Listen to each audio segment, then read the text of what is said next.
No worries. It's going to go live. Yeah, I don't. Okay. Next, 6.3 is it? Two. No, 6.2, sorry. Second quarter update. Hand over to Mr. Lewis. Thank you. Good morning, Deputy Mayor as Chair and councillors and all staff and all present.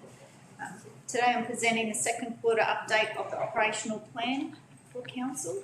This report is from October to December, and as it finishes in December, when we close on the 24th, there has been a little bit of a lag in presenting this report due to staff being on leave, coming back and putting it into a form that the community can see on the website once it's published, once the meeting minutes are confirmed. So I'll just run through the report. So the operational plan has 32 key activities which strategically move towards the operational or the corporate plan's objectives. Some of the potential delays that we've had identified in that quarter two are written in the report. We have, and I'll just go through them for you, with the communications and engagement plan or internal communication strategy. We now have a new manager who will be reviewing that work, and that strategy is planned to be finalised in March 2024. That's not far away.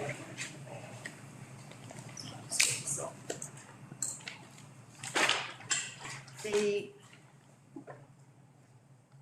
environmental social governance policy, that will be reviewed and the timelines amended. The review of the environmental strategy is delayed due to resourcing constraints, and that's being looked at the moment. The asset management plan for open space, that too is being delayed. The planning scheme program, which we've all been working on, council meetings, the expected timeframe for adoption is Q1 2024-2025, and the asset class plans, development of asset plans are on hold until the asset management plans are completed. I don't think there are any surprises there. We have been reporting these to council. The achievements that we've had is the Southside Sewerage Stage 8 install has been complete with the reinstalment underway. The G1 sewer pump station is complete. The operational procurement plan had been approved by council in Q1. Access to that document is also on council's website for public viewing. The financial decision-making training that was delivered, which we spoke about earlier, I was part of that training and it was really good. It was more in depth about how council can also read its annual reports and KPIs and different information that's specific to council, and it was very well received from me and some of the managers who were involved, and coordinators were there as well. So Councillor Debro, that was some of the feedback that I can give because I did participate in that training. Thank you. The workforce strategy was endorsed by the executive leadership team and is continuing to be implemented with quarterly reporting, and the local government work cover workplace health and safety national system audit plans are complete and no items are outstanding. Are there any questions on the quarterly report? Councillors? Councillor Stewart?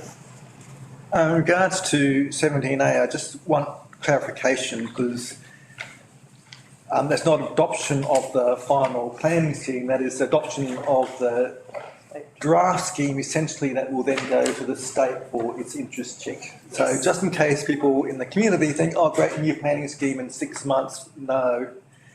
Hopefully within 6 months we'll have a scheme ready to go to state for the state interest check. That's right, sure.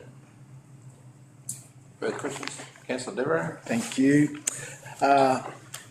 Through the Deputy Mayor as Chair, love that.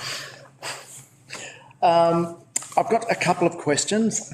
One is very applicable. The other one is applicable, but I'm going to make a bit of a stretch. So we've got the internal communication strategy is being reviewed. Now, I'm wondering, I would see that as a live document, like as things change, it would change. Would that be correct, or is it? Yes, the internal communications plans, it's always going to be an ongoing thing. But as we have got a new manager in that area, and with our systems and everything that has been changing over time, there will be a more consolidated view of a plan in place so that we're all on the same page in how we communicate and the systems that we have available at the time as we transition. Okay. Yeah. Councillor Devereux, can I ask a question? Can I ask a question? So this is just internal within the organisation communication. This is not the way the public see or we communicate to the public at all. That's a different thing. Yes, Councillor. Yeah. It's internal communications. My understanding is at the moment with the Teams, Viva Engage and a whole variety of sources, we still have fetch that's not out.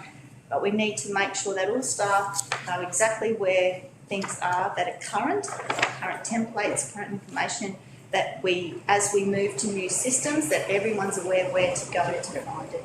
Okay. And also how to keep up to date with what everyone's doing internally. Councillor Devereux. Still go? Yeah, no, you go. Through the Deputy Mayor's chair. So I just want to make a statement. Firstly, I hope the organisation realises that the public doesn't consider reports and stuff to be money well spent necessarily when there's just so many. And it is confusing sometimes, the idea that we need to have a policy in place before we can do, when often the doing is the common sense bit. You know, and all it takes is to say, I don't know what the answer is to this, go further up the chain and go up the chain until you get to the top, and then the top makes a decision. And to me, that's the role of the CEO, to make the decisions that aren't necessarily in a policy. So I don't understand that. However, my question, to get to a point finally, has to do with 17 as well, the planning scheme, and it's there's a lot on social media at the moment around the flood lines and the fact that it's not online at the moment, the new flood mapping. Is that correct? It's not online? I haven't been able to find it, so. I'll refer that to Thank you. the Director. The flood mapping, the new flood mapping? It's online, as far as I know, it's going online shortly. Shortly? Yeah. Okay. That's really good, because people are saying, you know, if this is going to affect our properties and our sales and what we buy and everything now, then we want to know it now if the information's there. So that's really good. Thank you, Alex. Just through the chair, I believe that there's a flood update on today's meeting as well. Wonderful. Thank you. That's it. Thank you. Any further questions? Councillor Foley. Couple of questions. Look, I was triggered by that 4A, the communication thing, but I realised I got it wrong thing. I was thinking external, but I did want to ask the question about the communications.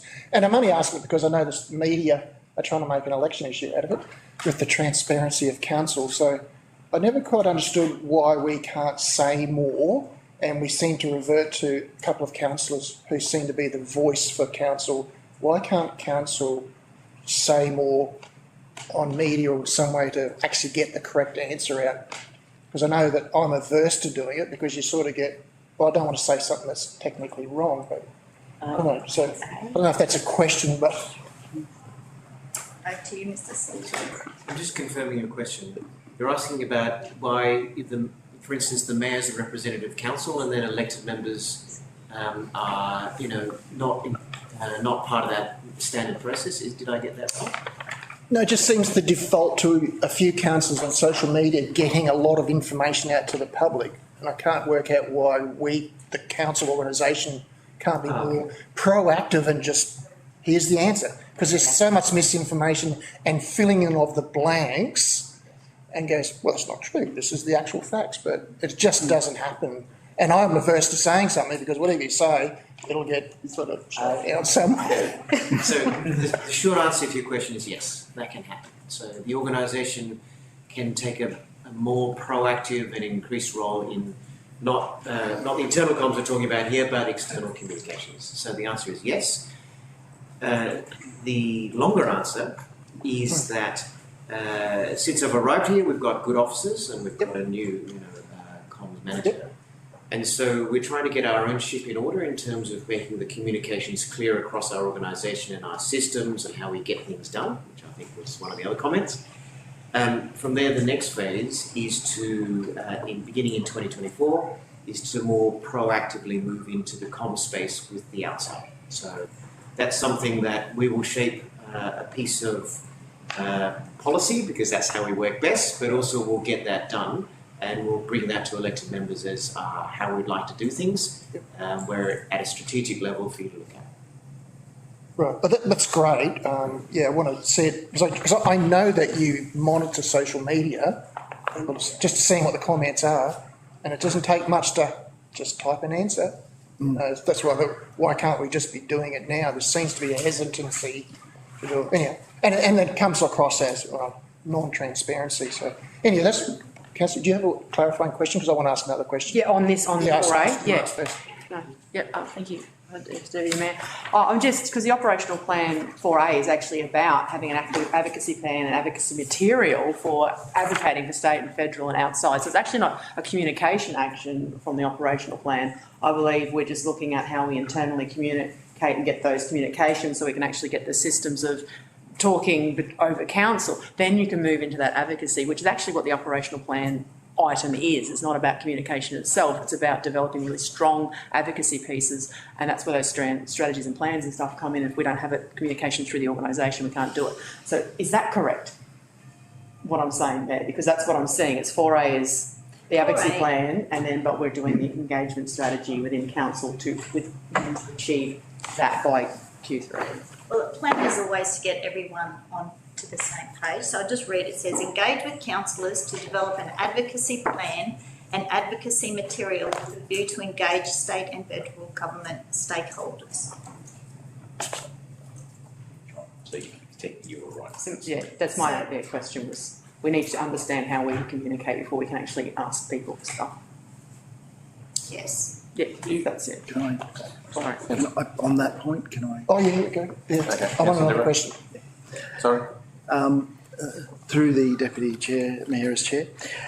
On the advocacy stuff, a lot of people don't realise that any work has been done, to be honest. And even in this role, not always sure what has. But, I mean, I do know that these were done up to be handed where possible to people in state. And it includes the hydrotherapy pool, which a lot of people have been talking about, water resilience, industrial, a few things there. So while it would be good to have more of that, and even as councillors to have it to be able to hand out when we get the opportunity. So I'm really looking forward to the next council actually doing that, which would be wonderful. That's it. We've actually done that this term, council. That's this term. Yep. Yeah, that's this term. We took those, Councillor Jensen and I took these to Barkholden. Yeah. Yeah. Yeah, nice. Sorry, can I ask Councillor Mill? a question on it? Thank you, Mr. Mayor. Because you've got them, Councillor Devereux. Where were those endorsed by a council? Where have their endorsement for those advocacy plans actually come from or stemmed from? I don't know because I'm not familiar with them. I know they exist and I may have seen a copy, but No idea.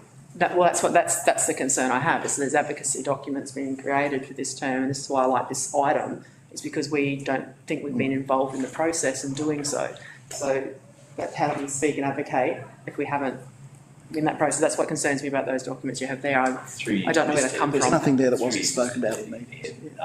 They were developed under my stewardship as the acting CEO. Yep. And they were developed specifically for councillors going to Barkholden and to the LGMA conference in Canberra to report, so that yes, we had some engagement tool to present to relevant ministers.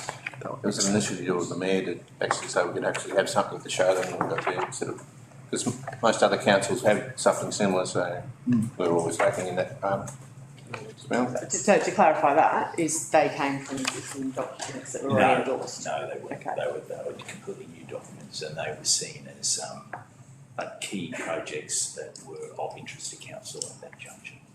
Thank you. Councillor Pop? I can add to that. Oh, yeah. So if I could, through yourself, Chair, the intent is to, through the project management framework that's now being, created and being quite successful, and I think an email I sent to you more recently about the role of the CEO office to have a strategic lens on what those projects should be.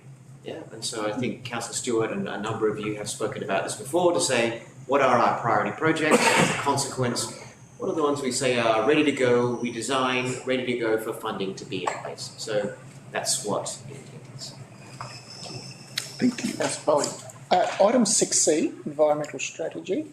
And I'm asking these couple of questions purely just so the public can hear it. So we currently on the rounds, the grant rounds, 150,000. I know we've done 110,000, another 40,000 coming, correct? That's what we're giving away this year.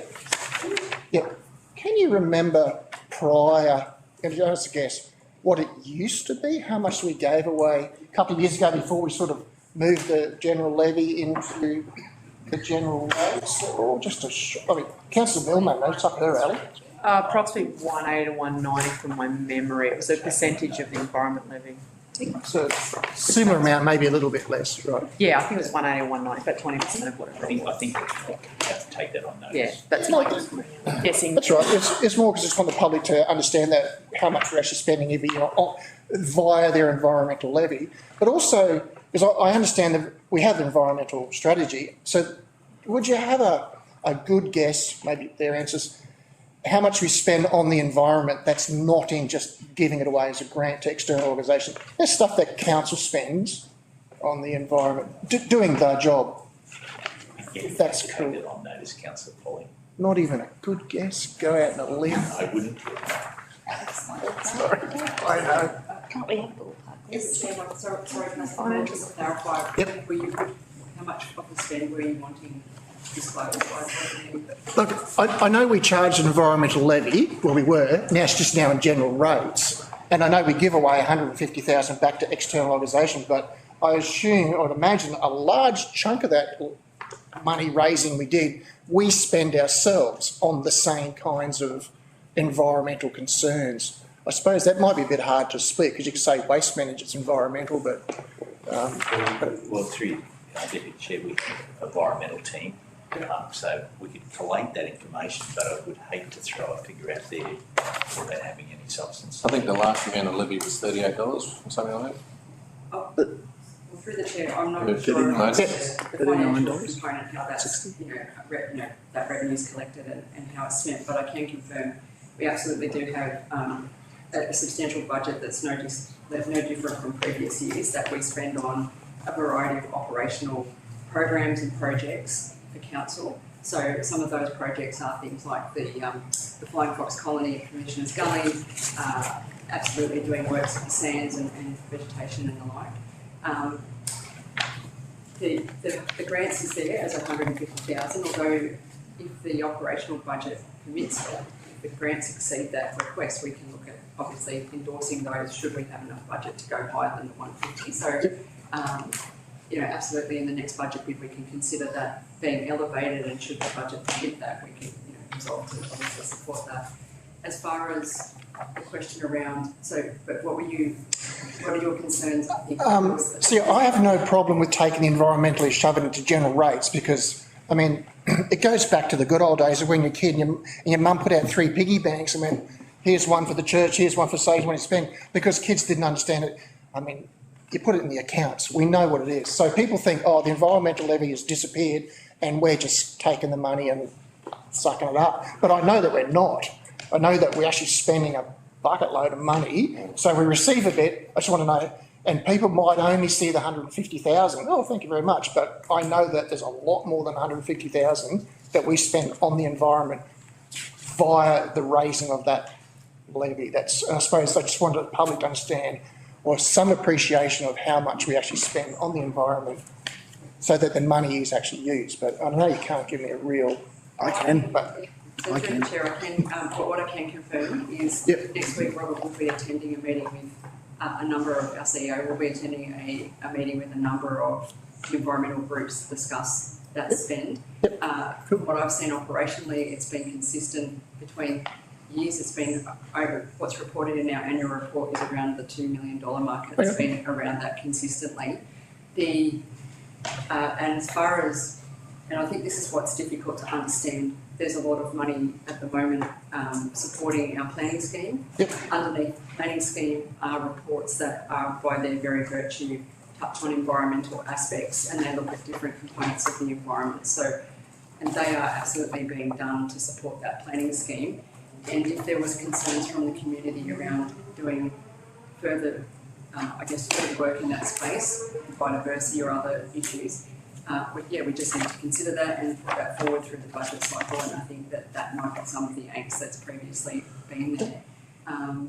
We obviously also had a lot of money has been redirected into programs that we've already previously resourced because of the flood. So, for example, a number of operational programs went back into assisting the sands getting rehabilitated, and that continues today. So it's hard to quantify it all because it's moved, but I'm happy to take it on notice and report back. No, 2 million's a good figure. Yeah, if I could, I've got the past budgets here, the documents, so I can tell you now in 2021, the figure was 949,000. In 22-23, the figure was environment, management, 1.13 million, and in 23-24, 2.34 million. And the environmental grant we've got here is 150. I had it here. Well, I just did a quick calculation. $2 million divided by 38, whatever you said, that's 52,000. And we don't have that many ratepayers. Effectively, we're spending double what every ratepayer is actually giving us. 175,000 in 21-22. So, Through the chair, one of the shifts in there for council delivery, and some good figures there. The biosecurity unit wasn't addressed previously in some of those quantums, but they were absolutely receiving some of the budget from the environment levy to do some of their projects. So since I came into that role, I've brought them together because I do see biosecurity as an extremely important part of environmental services and delivery. So, and I don't want that to be perceived as changing the I just want to acknowledge that their contribution is a substantial part of that, and it's brought together, and that inflates that final figure, I guess. But that figure was also previously, if we brought back that, it was just, I guess, presented slightly different. But I'm more than happy to bring further information. So that 900,000 figure from 2021 would be considerably higher with the biosecurity unit. Is that what you're saying there? Yes, that would be in addition. Wonderful. Oh, sorry, yes. Sorry. Correct. Thank you very much, Alex. Okay, That's it. Thank you. any others, councillors? Councillor Mellon? Well, since we're talking environment levy and actual environment spend, because they're actually two different things. The levy was actually introduced for extraordinary non-core council business spending. So to put that in a pool of just general environment spending, it's actually not accurately reflective of what the actual levy's intent was originally, because it was actually quite a new thing coming out at the time, very heavily. How long ago was that? Many, many years ago. I'm not going to put a figure on it. So my question is I'll probably do you, Councillor Polly, is are you interested in the actual definition to what the actual levy's original intent was for, as in spend, or just holistically overall environmental spending? Because I think there is a distinct difference when it comes to actually what the money is supposed to be for, whether it's general rates or actually countably in a levy panel. Short answer to that is I'm happy to, because I have to go back because I don't know the history specifically of why it's brought in. Happy to see that. I'm also very much aware of, as we were at the last council in Gladstone, where stuff that was extracurricular to the council's ordinary thing, now we're doing. So I'm sure a lot of these things that we're doing in the environment, the levy probably did satisfy those things, and now it's no longer extra. It's just run-of-the-mill everyday business for us. So yeah, so the whole the groundwork of it has shifted significantly. Either way, I just wanted at the moment was for people to be aware that we are spending a lot of money on the environment, not just the 150,000. So which is the main thing. So anyhow, so I'm happy with the answer so far, but happy to keep on doing more reviews. I think we've established that we're not spending any less than what we were spending, much to the claims that are circling that we have. So I think it's increasing annually, so I think we're doing the right thing as far as I can see. Anyway, we have a recommendation that council... sorry? It's a bit early. It's not in. Receive the second quarter update, operational plan 2023-24 report as presented. See that? Councillor Waldo, seconder. Councillor Milne. Councillor Waldo. Yes, I'd like to congratulate the staff on what they presented today with this plan and the report. Very well written and quite clear. So happy to move. Councillor Milne. No, I do echo Councillor Waldock, congratulating staff for putting this together. It is a statutory obligation that has to come back, and I do thank staff for explaining why it was actually late. As for that's you can explain. And just like the report itself, we make a plan, just like the plan lasts as long as you get out the door, and then things happen and things change. Having the explanations in there on what we are not hitting, and actually having that clearly represented in the actual report now that we can put on the website, which I think is excellent, gives confidence that we are moving forward, and if we are having challenges, we're being open and transparent about those challenges. I do thank Councillor Stewart for clarifying that, because it was highlighted in one of my clarifications with the planning scheme, about the state interest check. And the operational plan is for till just the end of December, so we're still looking at 6 months forward of actions that we are working towards, and sometimes it does get a little confusing because you're actually wanting to get a particular action item, but there's steps in there that may not relate straight away, but they are actually a chain to get that final outcome. So I do have confidence that we are working towards an operational plan to work for our 5-year corporate plan, and I do thank staff for their comprehensive report. Thank you. Any other speakers in favour? Councillor Stewart, sorry. Mr Deputy Mayor, just want to get back to the planning scheme. Sometimes things are delayed because we want to make sure we get it right. I think that's part of the reason for the planning scheme. There are lots of community consultation, staff brought policies, and we said, well, we think the policies need to be adjusted, and so that's delayed the process. And I think that's all about making sure the community and councillors have good input into policies and into something as long-term as a planning scheme. So there's good reasons for delays sometimes. Any against? Any other for? Okay, Councillor Waldock to close.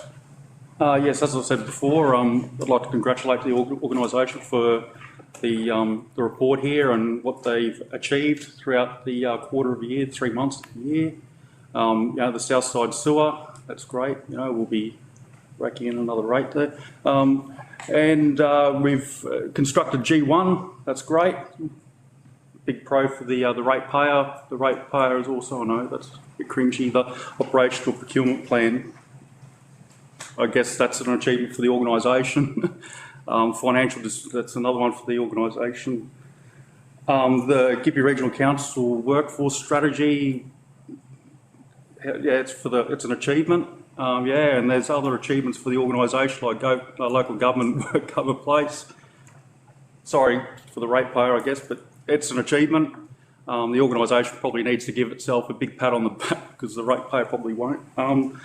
I guess, in my position, I just need to give this all a big thumbs up, because if I don't, I'll probably bring the organisation to disrepute, which is against the Council Code of Conduct. I'll get referred to the OIA and we get threatened with jail time and stuff like that, just happy to thumbs this up, and let's stamp this with carried and get on with the show. Thank you, Councillor Waldock. Go to the vote. All those in favour? Carried. Thank you. Move on to item 6.3, January 2024 Finance Report. Mr. Lewis. Mr Deputy Mayor. This report highlights Council's financial performance to the end of January.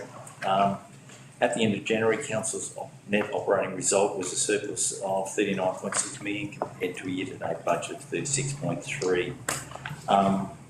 Excluding the extraordinary items, the operating surplus was 41.8 compared to a budgeted operating surplus of 38.9. If you recall, the extraordinary items include items like the grid project, the planning scheme, and the Southside Sewerage project. Traditionally, all of those projects would have been considered capital, but due to changes in the accounting standards, they're now considered to be an operating cost on council. I won't go through the reasons for the various variances in the report, but would note that the percentage of outstanding rates at 31 January was 48.74% compared to 47.4% in the previous financial year. Of note is also the fact that council's revenue streams are significantly higher than anticipated at 42.6 million compared to a budget of 16 million, and that's mainly due to the receipt of higher than anticipated grants, particularly in relation to the voluntary home buyback scheme. And I think we were acquiring 35 properties in that space at the moment. Capital expenditure at the end of January was 59.3, which is ahead of the forecasted position of 47, and again that is mainly due to the additional expenditure on the voluntary buyback scheme and QRA funded works. It's also worth noting that council's total commitment to the capital program has not changed despite increasing expenditure. Our statement of financial position at 31st January shows an increase in community equity, which is mainly due to the increase in the valuations of our quality plant and equipment. Cash at the end of January was 77.8 million, and it's worth noting that while overall cash is in a sound position, our cash balance includes Australians funds at $69.1 million. So that's below the benchmark at this point in time, but we're anticipating that will improve as rates comes on board, and we'll do further analysis on the 2023-24 capital program to fund projects from infrastructure charges, whether we do or don't draw down our loan points. It's worth noting that our cash is at its low point at this juncture. Also worth noting is that we tabled the budget review report at the January meeting, which forecast an increase in our deficit from 5.6 million to 8.03 million. Council raised some concerns with that report. So what the organisation is doing at this point in time is going back across all of its expenditure line items in order to bring that forecasted position back to the budget review 1 position of 5.6 million.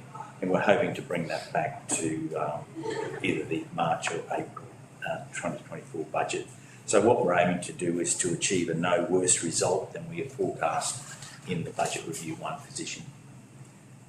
Where some of the issues that have come to light since we've tabled that report we've had a significant increase in our rates revenue and also our water sales. So they'll tend to mitigate some of those losses of revenue that we were forecasting in January. Thank you, Mr. Lewis. Questions, anyone? Councillor Devereux. Through the Deputy Mayor as Chair. Rates strike. Yep. Can you explain that term? Because as a layman, strike means something, I think, different. When we issue the rate notices. Okay.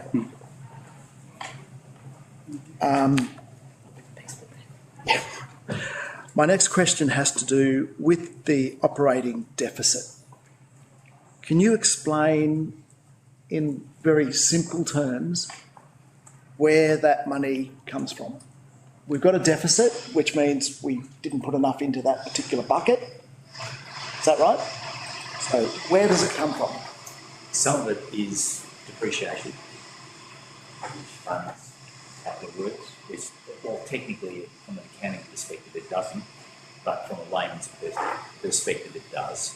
So if we run an operating deficit, we either have to reduce our total spend in capital or we fund it from our cash reserves.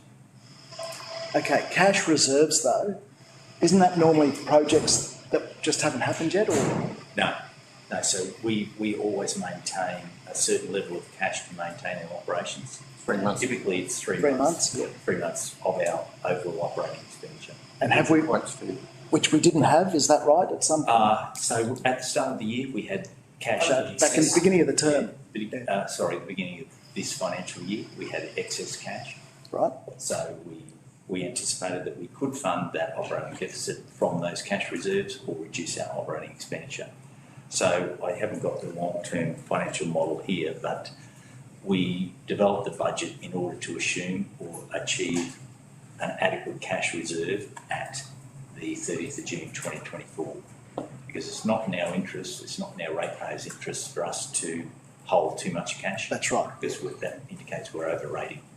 Okay, so I'm not sure that I saw that explanation in the times that we've had to say, oh, we need to increase the deficit or whatever, as to where the money was coming from. To me, It's probably no different. Our budgets are no different to a household budget. So we can spend more than we earn for short periods, but we shouldn't do it over a longer term because so if you use the household analogy, you're living off the credit card, at some point you have to repay it. I totally agree, but from a ratepayer's point of view, and even a councillor's point of view, knowing how we're going to fund that deficit is extremely important, because as a ratepayer, I would have assumed, oh, we're going to have to get a loan. No. Or increase rates to... So as we talked about before, the majority of that deficit is made up of items that are inherently capital in nature. So like Southside Sewerage, we're putting in a sewage system. Yep. So that's part of that deficit. The other one is our IT system, which is a significant part of that. That's really of It's a sucking us capital nature, but it's called operating because of our accounting standards. Yeah. So really, from a layman's perspective, that 5 million should be sitting over in capital. Okay, thank you very much. Any other questions? No? Okay. So I know you don't have the long-term forecast.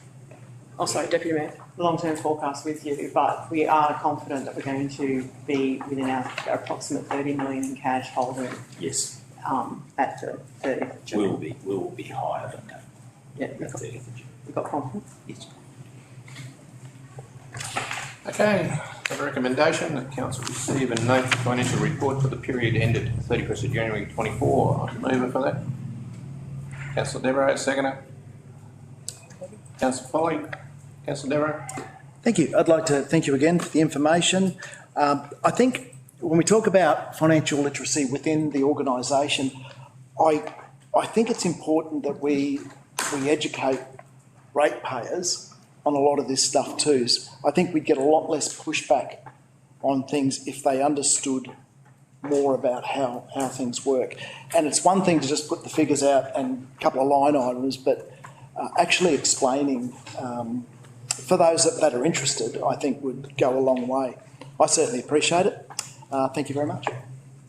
Councillor Foley. Yeah, good report. I'm particularly pleased to note that even though we knew the budget was going to, well, the actuals was going away from what the budget was, these guys have made the effort to pull it back in. It'd be good to see what that is in the coming report, so I'm happy to receive the report as tabled. Okay, any further comments in favour? No? Against? Nope. Councillor Devereux. Nothing more to add. Thank you. Thank you. Okay, all those in favour? Carried. Move on to 6.4 procurement report. Councillor Mr. Ross. Mr. Deputy Mayor, this report seeks approval for council to engage a contract for the supply of standby generators to the Gympie Water Treatment Plant and our disaster centres, including the Gympie Civic Centre and the Pavilion. Casting mind back to the floods of 2022, one of the key issues we had was that the Gympie Water Treatment Plant ceased to operate due to a lack of supply from Energex.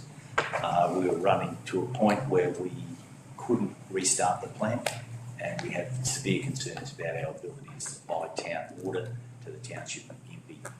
So, and on the same turn, we had our 2 evacuation centres that couldn't operate if we lost power. So this report is coming to council because it slightly exceeds the financial delegation of the CEO. The project is funded from a QRA, and it's really good news story that ensures our ongoing supply of water to our community in times of disaster, whilst also providing resilience for our disaster management centres. So I take it the lag in time of getting generated for the treatment plant has been the QRA? No, it's been, we had to basically go back and compile or design the requirements for the generator as well, and then go to market. Any other questions? Councillor Devereux? Thank you. Sorry, the Civic Centre's mentioned and then it's not mentioned again. Yep. Yeah, it is. Oh. In point two is the first thing. RFT Yeah. 24010. I'm going to get away with that, thank you. Yeah, look, thanks, Councillor Devereux. Through yourself, Mr Chair. The Civic Centre was originally considered as part of this purchase program, but through the process, we discovered we need to do some redesign work in order to reevaluate the load required from the Civic Centre. Obviously, with the Civic Centre not operational at the moment, it wasn't seen as an absolute priority to delay the purchase of the other 2 generators while we actually confirmed that redesigned load. So the Civic Centre was not part of this actually tender, and wasn't actually part of the actual procurement. It wasn't. Okay, so what about financing the generator for the Civic Centre later on? Sorry. What about the finance for it? So this is being financed by... Grant through QRA. Correct. So will the Civic still be funded that way? That's correct. Beautiful. Councillor Polly? Sorry, might be Mr. Burns. As noted, it's good this is not costing the ratepayer anything. Thank you to the QRA. But I'm assuming they're probably diesel power generator or something. And so I can imagine, I know these things actually seem to cost a lot of money to keep them maintained. You've got to drain the diesel out every 12 months, whether it's used or not. So have you got a rough idea of what it's going to cost to keep this thing operational, even if we don't use it? Councillor, I'll take that on notice if you can. But probably in summary, the actual benefit of having a generator to actually maintain water supply to a community far outweighs the actual operational cost of maintaining the generator. Might cost us a lot more if we ran out of water. I was thinking, even in terms of the industrial, like the evacuation centre, and this is an operational thing, but do they get run every now and then? Let's just crank it up and run the power every month to make sure it's all good? So, Councillor, yeah, so there's a regime, especially pre-disaster. I mean, quite often we have a reasonable amount of warning before any disaster event. So we actually run the generators, make sure they're actually working pre-disaster. We do have a regime of ticking over, if you like, the generator to make sure that it's can service the needs that it's designed for, and also from a fueling point of view, making sure it's fueled appropriately at the appropriate times as well. One further question, which From a risk perspective too, if like our evacuation centres, if they were without power, we would have to seriously consider whether we kept that centre open or not, and then we'd be looking for alternative locations. So the risk of not having them far outweighs the risk of having them at cost. Yeah, and a related question, only because on the subject and it's not related to this investment. I vaguely remember at the evacuation centre at Southside, one of the issues in the last flood, people coming to donate food, we had to turn them away because we couldn't store it. There weren't enough fridges. And, it was like, it's part of the evacuation centre. Those kind of things from the QRA going, this is evacuation centre, power's great, we need somewhere to, fridges to run. Different subject, I know, but... That would be mainly a council responsibility, right. The additional fridges. Okay, yeah. QRA is looking at the infrastructure. Okay, that's an answer. Councillor Stewart? Mr Deputy Mayor, just a governance thing which I'm sure has already been thought through, but this is all the caretaker policy, this decision. Yeah. Any further questions? Councillor Order? Through the chair. the budget for this, does it include retrofitting the switchboards in order to take a generator? Yes, councillor. Good idea. Thank you. Anyone else? No worries. We have a recommendation that council resolves to accept the tender received from Mancy Proprietary Limited for RFT 2023-24010, EP water treatment plant and pavilion standby generators for the contract sum of 554,402.57 GST inclusive. Can I have a mover for that? And 504. Councillor Walker. Pardon? You missed the second one. I know, but anyway. You can read. Seconder? Councillor Stewart. Councillor Waller. Thank you, through the Chair. It's great to see that our funds are actually going to something that builds resilience in the region in times of disaster. So a big pro from me. Thank you. Councillor Stewart. I'd like to back that up, that it might be extensive to, and might only be used every 10 years in effect, but it's so necessary because it's such a vital service. So yes, I'm happy to support. We hope it isn't used too often. Any further speakers in favour? Against? Councillor Walker, close. Right. Happy to move. Okay, we'll vote. All those in favour? Carried. Thank you. Section 7.1, further information on environmental program grants, 23-24. Director Stingel and Good morning, Stark, councillors. sorry. Thank you for having us today. As you know, this is a report that was requested to come back to council with further information for the, the grant subscribers that were unsuccessful in the last meeting. I'll hand over to the staff manager of International Services to provide any detail around that. Good morning, Deputy Mayor and councillors. As outlined by the Director, we were requested to provide further information to councillors. So following the meeting on the 31st of January, officers reviewed the recommendations and liaised with relevant applicants. Today that we can confirm that it was a competitive grant round and funding was prioritised for the applications that provided the strongest evidence to support the priorities and the purpose. Secondly, funding was retained to ensure that we have budget available for the major environment projects and also the rolling round, which is the micro-environment. In regard to the two specific applications that were unsuccessful, one had insufficient information provided and it is not recommended for funding.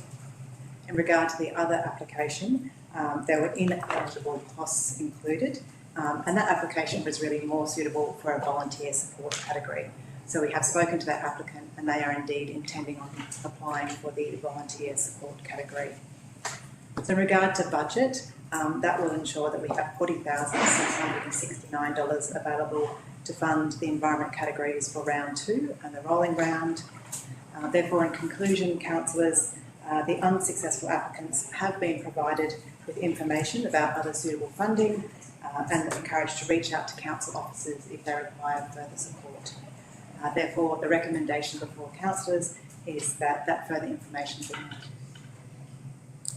Thank you, Ms. Stark. Any questions, councillors? Councillor Devereux. Through the Deputy Mayor's Chair.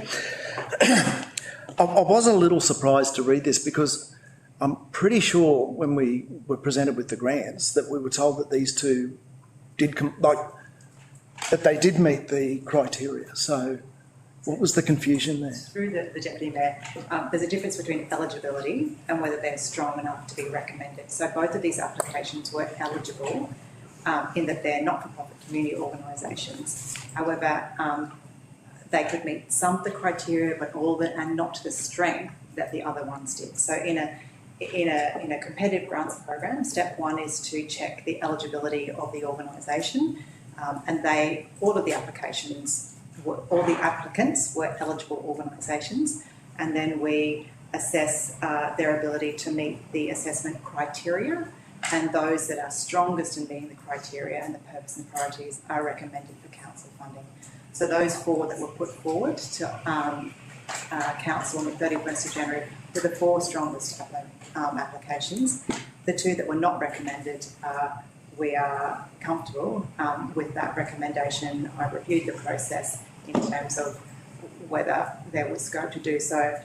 We firmly believe that we will need that 40,000 for round 2. We do note that the major environment projects, which is the category that's open at the moment, the maximum grant available is 20,000. So essentially, if we get 2 applications that are strong and meet the application, that would be the whole remaining budget. Thank you. That it? Any further questions? Councillor Milne. Deputy Mayor, just reflecting on the report from the 31st of January, I'm probably echoing a little bit of Councillor Devereux here, because I probably, if they weren't recommend or strong application, it might have better been reflected in that report, because then this report would have been asked for.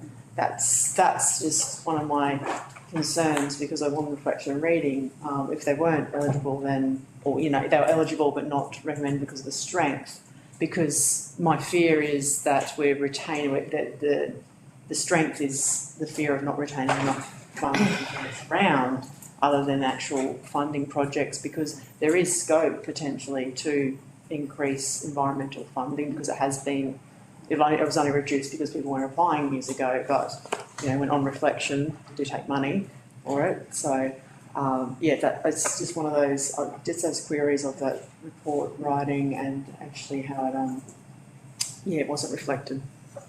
So. Thank you, Deputy Mayor. I'll take that on note. And I do recall that the previous conversation that we had at council, it really was a competitive round, and those that weren't put forward, one because there really wasn't enough information, it wasn't recommended for that reason, and the other one, they would have potentially achieved more funding through a different category. But do take that on note. Thank you, councillors. Okay, any further questions? Okay, we have a recommendation that council notes the further information provided in this report. Move it for that. Councillor Devereux, seconder. Councillor Jensen, no worries. Thank you. Councillor Devereux. Thank you for. I'm sorry. Sorry, it took too long. Thank you for coming back to us with that. I won't say I am disappointed that we weren't able to assist and do a little bit more there, but at least we've had another look, and that's really all we can do. Thanks. Yeah, Councillor Jensen. Hand up. Thank you for clearing that up. We were a little bit confused last month, and you've cleared it up. That's about all we need. Thank you. Any other speakers in favour? Against? Vote those in favour? Nothing more to add. Oh, sorry. I was just like, somebody needs coffee. Someone needs practice. Those in favour? Carried. Thank you. Run. We have I'm going to wait until Thank you, Ms. We have a late item, but I'm going to skip that for now because I know the Mayor and Mr. Councillor Fredman are interested in that, and I would like to see them here for that discussion. So I'm going to go to 8.1. We have it. We had a break not long ago, didn't we? Is it really only 11:45?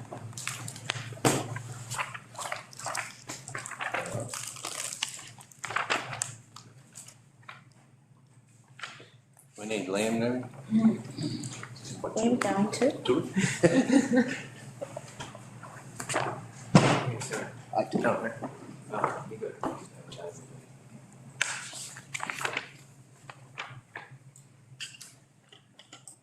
Mr. Roburn. Thanks, Mr. Chair. Councillors, I'll take this as being read. It's a report that is basically summarising the detail provided in the workshop last week. I will ask Mr. Bragman to actually provide a bit of a summary with regards to the progress for the flood recovery program. My name's Graham. Is that scrolling through? No. Just a broad indication of how we've been tracking. The REPERT works, which is the reconstruction of essential public works, essential public assets, has been tracking extremely well. We're tracking currently as a programme ahead of schedule, and we, at this point in time, we're looking to achieve completion of that programme some 6 to 9 months earlier than initially programmed.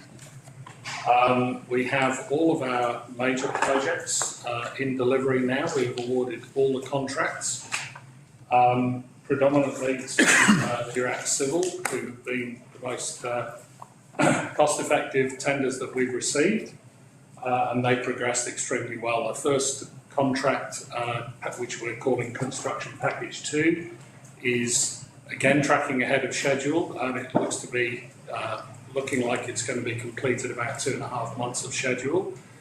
Initially, it was programmed to finish in July of this year, and we're looking at the back end of April to complete those works. That was a significant package of around $30 million. We're looking to close out the first Construction Package 1 shortly as well. That experienced some issues on 2 particular roads, which I mentioned in the workshop of last week at Noosa and Traveston Roads, where we've experienced some significant pavement subgrade issues. We've been in lengthy negotiations with the Queensland Reconstruction Authority around those, and they have now recently endorsed the additional funding availability to us, and we're looking to remobilise that contractor very shortly to complete those works before the funding deadline for that particular project of June 24. So that one's moving on. We've just recently awarded construction packages 3, 4 and 5, and combining those 5 that I have mentioned, that's around 99% of the dollar value of the complete programme for Reaper. So we're making extremely good progress there. The only outstanding construction package still to be awarded is for the Harries Creek Bridge on the Harries Creek Road in Ammermoor, for those familiar with that was damaged during the 2022 flooding. It's currently in the design phase, and we're hoping to complete the design phase for that project in probably June of this year, and looking to procure those works to reconstruct the bridge starting in probably around August of this year. The bridge works themselves are not too complex, so we're looking at a short construction period and hoping to finish that probably in early 2025. We've made all the extension of time requests we need to for funding extensions to the QRA, and to date all of those have been accepted by the QRA as well. In fact, we were recently informed just 2 days ago that they were accepted, so that was great news. So that's a general picture of the restoration of essential public assets. Just sliding down a little bit, I think there was mention also, this progress map that we're showing here. The yellow dot, or all the dots combined, show all the damage sites. There's more than 10,000 damage sites across the region, which is, as you can imagine, significant. To date, we have completed just over 4,000 of those damaged sites. The remainder, as I mentioned, will be carried out in the contracts that have just been awarded. We also have the restoration of community and recreational assets program that we're looking after as well. That includes such facilities within the Gympie region, such as the Kilkevin Showgrounds, Jack Spicer Oval out in Kilkevin, Nelson Park Reserve, Kalula BMX, Albert Park Grandstand, the 6 mile oval, 1 mile oval sporting fields. There's 14 projects in all, covering all of those facilities. Again, they are all tracking on budget, and they are tracking ahead of schedule, so we're making really good progress in that space as well. The major point to note there is that we will be carrying out shortly some maintenance works on the Albert Park Grandstand to enable the grandstand itself to be opened for the forthcoming rugby seasons in March. So those are tracking well, and also under the programme of works that we're delivering is the Voluntary Home Buyback Programme, or the scheme itself. That hasn't been without its few difficulties, to be honest, but that now has been all clarified about the the rules and the regulations that we have to comply with to ensure that we receive all the funding from the QRA. We have removed, I think it's around 6 to 7 properties already entirely. And there is another tranche of that work to commence very shortly. We're going out to tender for 3 construction packages to remove another 11 houses before the end of this calendar year. Once we've completed, well, the whole programme there is on track probably to be completed during the early part of 2025, and no later in 2025, which is in exceedance of the requirements of QRA and their funding deadlines as well. So generally, that's tracking well. That's in summary of the whole programme. Thanks, Julian. If I can just add, Councillor, as well, is what really should be highlighted is the fact that the acceleration of the program for the recovery has significantly enhanced the overall community recovery of the especially the road assets, the accessibility issues that the community's faced. So it's been a great effort by the team involved in actually undertaking that work. Thank you, Mr. Burns. It's good to hear that we are tracking ahead of where we should be. We had those 2 major events back in 2022, which we were trying to get on top of our roads before that, and then they were totally wrecked again. And we're getting there again now, which is really good, and it's good to hear. Any questions, councillors? Mr. Councillor Polly? Yeah, first, is with the Reaper, is there like a statute of limitations of when we can claim? Like you said, they're all done. Like just think, I'm not saying this is related, but Mary Valley Highway out near Dagan and Link Road has been for a while. In the last 2 weeks, there's a couple of sections has completely gone to mush, where the road substrate's gone bad. But I don't know whether you can prove it. That was the water from 18 months ago, or it's too bad now. Any damage that happens, they're going to go, that ain't the flood anymore. Is there any clawback to that? Yeah. So, Councillor, through yourself, Mr. Chair, there is essentially no statute of limitations, if you like. Yeah. However, in order to actually prove and demonstrate that damage that occurred, like in the last month, is a result of flood damage 2 years ago, is very difficult. Yeah. But QRA are definitely open to the fact that if there's evidence, if there's really direct evidence that demonstrates that there's been some expansion of the damage from 2022 because we haven't been able to get to the construction and the remedy of those assets, QRA are very open to further claims or an expansion of the submission, if you like, to encompass that work. But it is an arduous process, and you can understand probably why from an auditing point of view, especially when it's federal funding. Okay. So, and just one other question with the voluntary buyback, if you have some more commentary around, as I understand it, there were quite strict rules about if it's in the scheme, it's demolish the house, there's no choice. But I understand that there are now more options. If you commentary about what we can do with the VHB. Yeah, look, that's correct, Councillor. Look, there's been a lot of discussions that have been undertaken with QRA and encouraged by some debate that's actually happened around this table over the last few months. And what we're now actually doing is amending the contracts, which actually says that the houses can be removed. Removed can include demolition, but it also can include removal piecemeal or whatever the tender is elect to put forward. But it has to be value for money, it has to be justifiable from a cost point of view, otherwise it won't be covered by QRA. So it does open up that avenue to remove the house and actually relocate, if that's indeed what the contractor would like to do. Remove, relocate and reuse? Yes. Right, because it just... All right, that's interesting. So basically, Councillor, once the tenders are actually led, the successful tenderer is appointed, it's entirely up to the tenderer as to what they do with that property. That's essentially it. Right, yeah. Okay, good. It's good, because that just sort of fills in some of the blanks in social media again. People go, oh, there's so much homelessness, why are they destroying this good building? But obviously you're going to pull it out of the flood zone, but it could technically, with a bit of clean-up, maybe be reused somewhere else. That's right, yes. Okay, thank you. Councillor Demo. Thank you. Through the Deputy Mayor's Chair, was the AFL field oval included in this? Did mention 6 Mile. The 6 Mile. That was 6 Mile. Okay, thank you. Thanks, Councillor Stewart. That's it. Yes, thank you. Sorry, I can't see 6 Mile written. That's all. So yeah. I'm just waiting for the delayed reaction. No. Deputy Mayor, I'm just clarifying, furthermore from what Councillor Holly was saying, because you're stating that it's going out to tender and contractors, and then that removal has got that clause in it, cost effective, whether they get it removed as a whole, entirety or pieces.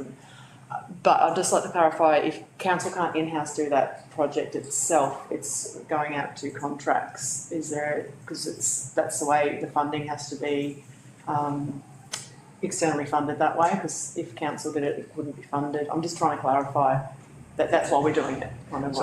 Sorry, through yourself, Mr. Chair. Councillor, the actual removal, if you like, and demolition of these sort of assets is not a skill set the council has. So that's the principal reason why we actually go to external tendering. If just like we actually undertook some of the road recovery ourselves, there's no issue in us doing it, but we haven't got the skill set, so we'd have to gear up significantly to be able to demolish or remove these houses. So that's the reason why we go to tender. Anyone else? Councillor Jensen? It's not a question. Oh, actually it is. Next time, can you send us something we can read? I can't read it on here or on there, so. We can alter the formatting of that so it's readable for you. Yes. Thank you. Thanks. Yes, ma'am. Thought my glasses were broken. Deputy Mayor, no, is this the table that we've seen?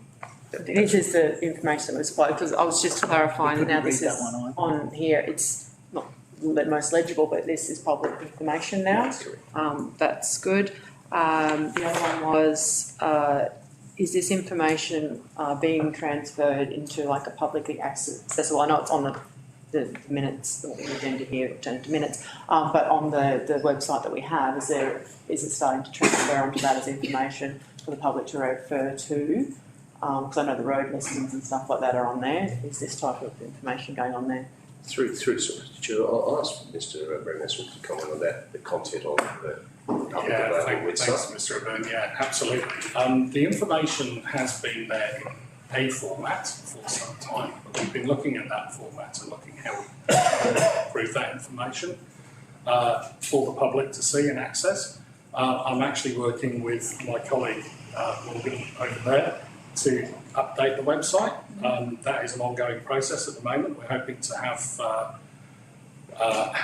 most of those issues put up on the website for public access very soon. We have recently updated, one of the things that we do at the moment is we provide a 6-week look ahead on the website at the moment, so people can actually see in the next 6 weeks, are there going to be workers on my road? Are we going to be seeing somebody working on my road outside my house?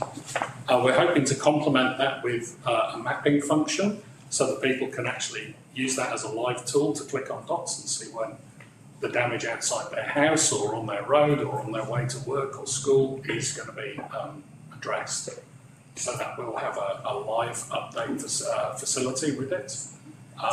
And there are printable documents as well that are on the bottom of that website, which we're currently updating, and I'm hoping to get that sorted out probably this week or next, which will actually make a bit more sense to anyone reading it, because I'm talking about construction packages. It wasn't in that format before, so now we're relating that to be more readable and more usable for people to access and actually see that data in a hard copy as well as just in a mapping function. So we're working on that. Nothing further? Thank you, gentlemen. I think the changes in the buyback scheme are very much needed, as I've been campaigning for quite a while now. I'd just like to make one clarification. I think Jack Spicer Oval is actually in Dandenong and not Torquay. So I just thought I'd correct that. We have a recommendation that council... Can I ask one more, sorry? Yes. Hockey, was that included? I don't think it got too much damage anyway. No, the hockey field's flooded, the bottom ones, 3 bottom ones. I'd have to take that question on notice. So, through Mr. Chair, Councillor, the hockey field is not being delivered through this team, if you like. The hockey is being delivered through the through the capital delivery team as part of the capital works. Okay, so does that mean, whereas the other ones are being paid for by the state, we're going to pay for the work on the hockey? Is that what you mean, or is it the repair works? I mean, if we get the money, Reaper funded, and whereas the hockey won't be, you mean? yeah. Isn't that through the other one? Okay, so can I take that on notice? And, Sorry, am I making sense? can I take that on notice? So the work for the ovals is being, the funds for those is coming from, Sure. yep, and the hockey is coming from, If I can just take that on notice. Okay. Thank you. Yeah, rather than Okay, we recommend Councillor Polly. So, he made me think. The very last comment is that it's on track largely. Is there negative implications if it falls behind and falls off track? We don't get it done in time. Do they pull the money, or we're good to go either way, pretty much? So Councillor, the key aspect of this is that is communication and collaboration with QRA. Yep. So that all the way along the process, it's weekly meetings with QRA. So there's weekly updates, etc. So if there's any adverse incident or latent issue that we encounter, QRA are aware or are made aware of that. Okay. Yep. Right at that time. An extension of time was then submitted, and if it is actually a reasonable event, then there I won't say there will not be an issue. There should not be any issue with any extension of time. And to date, we haven't actually encountered any issues with actually approving those extensions of time. Excellent. Right. Okay, all happy? Yep. I've got one more question.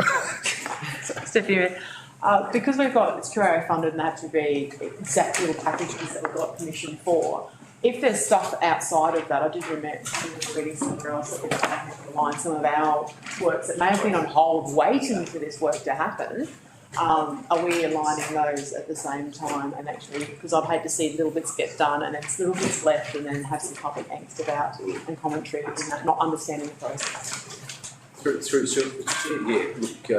Julian's team is working very closely with Alpha's team in particular, and actually aligning any of our business as usual maintenance work with the packages that are being undertaken as much as we can. And the reason I'm saying as much as we can, sometimes the contractors might be slightly ahead of where we intended to be, so there might not end up being that match, but we're doing it as much as possible, and the scheduling and planning is being undertaken to align that. I would just make the suggestion of the communications would probably be very handy in that space if they don't align, just for that community angst and that understanding. Thank you. Thank you. You know, to our beloved member. Carry on. Thank you, Deputy. Any other questions, councillors? Where have you been? Slept in.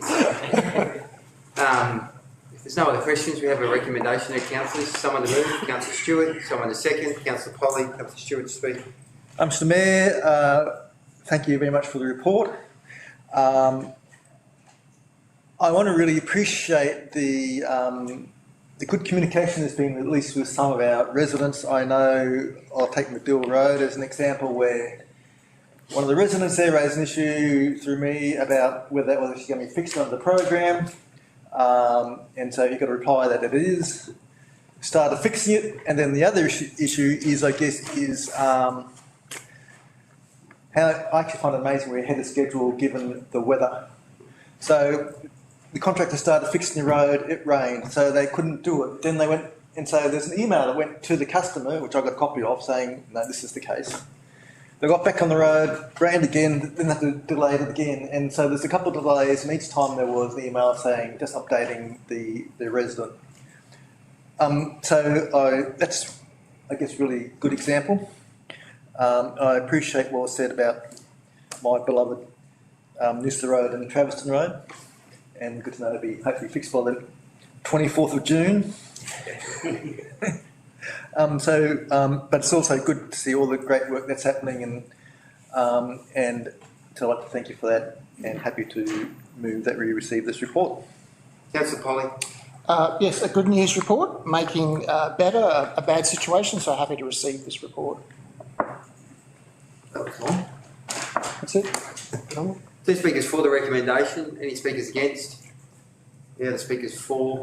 Councillor Milne? I'd just like to appreciate the actual information in the report and the efforts that, I mean, it's not actually in the report in entirety, but there is those improving efforts of communication to the residents and the public within this program itself.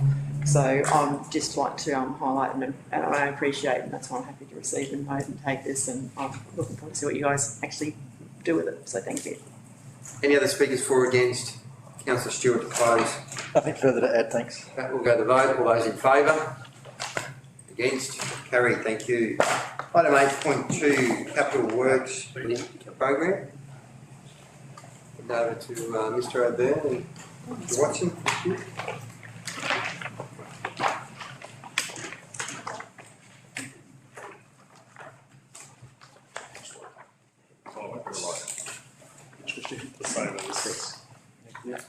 Thanks, Mr Mayor. It's very simple. Look, again, we'll take this report as largely read. It is a report, a summary of recent workshops that were had in relation to the delivery of the CapEx program. I will hand over to Mr Watson once he returns to the head of the table. To the tail of the table. Thank you. Just in summary, I will actually comment that as we've been studying, this is the largest capital program that council has ever undertaken. And we're talking about, circa $160 million in a single financial year. We are now well over 50% through that program. What that simply means is that we've nearly delivered 80 to 100% more than what we delivered for the full financial year of last year. So that's a significant effort by Mr Watson's team, by Mr Brownlee Smith's team, and basically everyone involved. So it is a really good news story for the community that we are right on track to deliver a program which is very significant for the community of Gympie. I'll hand over to Mr Watson just to provide some detail. Is this open to the public? Yes, Councillor. Oh, okay. Yes. Right.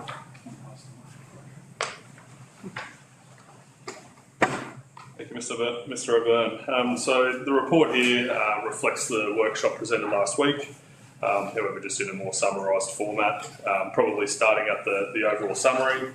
The overall program is shown as red at the moment. That's largely due to awaiting a budget review to reconfirm the total budget for this financial year. In terms of that, the increase is related heavily to the flood recovery program, as just discussed, and that will flow through in that budget review process. And it is worth noting that Council's funding element in the budget has remained unchanged from the original adopted budget.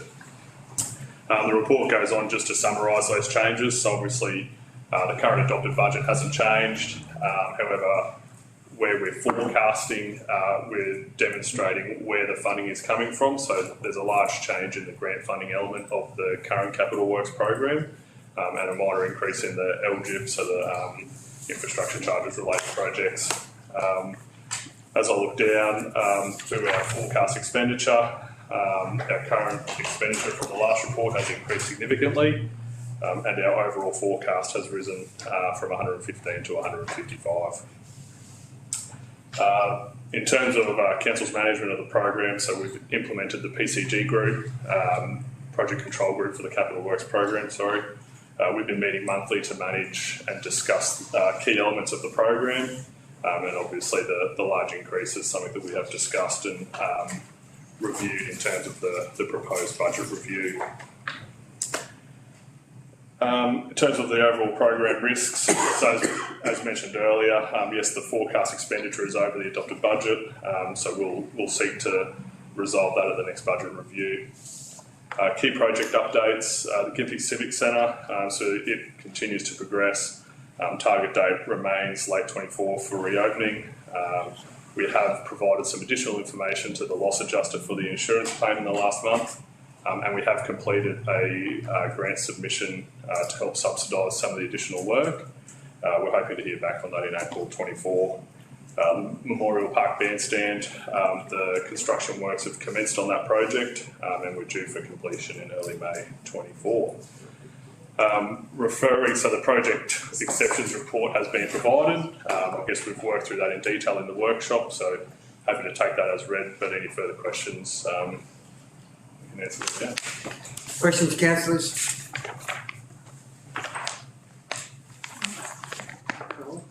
Oh, Councillor Miller? just because sorry, Mr Mayor, the Civic Centre as a grant submission for the Growing Regions program, you did mention to subsidise the works going there. Is that from subsidising from our cash to it, or would it allow more input to it? Yeah, so essentially we'll look to, for the total cost, the GRP program will, it's on a 50-50 basis. So this will look to draw down council's contribution to the full refurbishment of the Civic Centre. So it will kind of allow us, free up our council revenue in that project.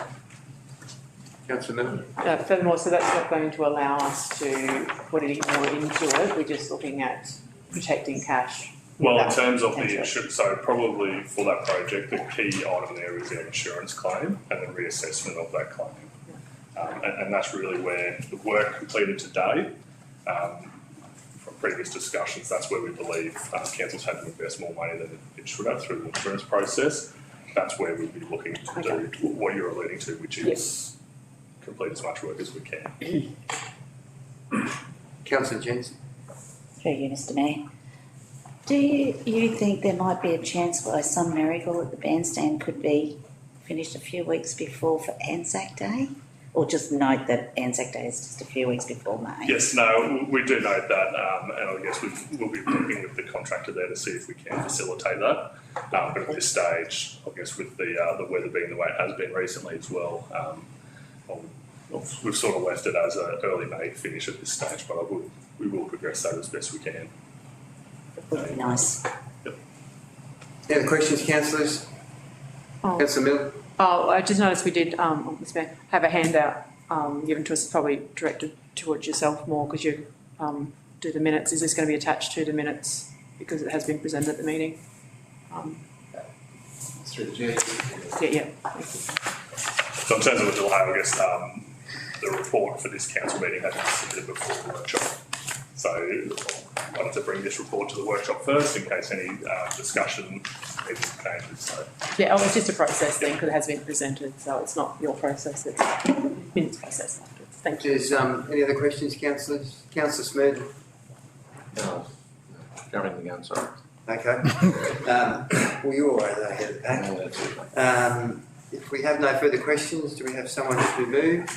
Councillor Smith, Councillor Debrah to second. Councillor Smith to speak. Thank you, Mr Mayor. It's good to see that our capital works program is progressing so well compared to some years ago. We seem to draw up a capital works program and then do half of it or whatever. So congratulate Mr Watson on progressing this one as well as what he is in very trying circumstances. So happy to move. Councillor Debrah. You took the words out of my mouth. It's great to see we're on top of it. Happy to second. 2 speakers for the recommendation, any speakers against? Other speakers for? Councillor Miller. I just appreciate the quarterly update on our capital works program. It is a daunting, large program, but I do believe we're probably upskilling staff in this process of a very extraordinary year of capital works. Like I said, some things you can plan for, and then there are instances that stuff happens. So having this out and transparent where the programs are going actually helps with those expectations or understandings of where we're going with each project. And if it can't get completed this financial year, then it's been stated. So I do thank you. Any other speakers for or against? Councillor Smith to close. Happy to move, Mr Mayor. With that, we'll go to the vote. All those in favour? Against? Carried. Thank you. We will go to item 7.2.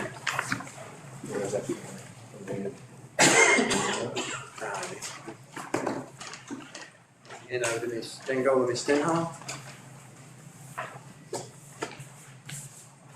Thank you, councillors. So I would first like to say that the report is correct in the agenda, however the resolution was incorrect. So the correct resolution is on the board for councillors. You may have seen an acknowledgement resolution that was put forward previously as well.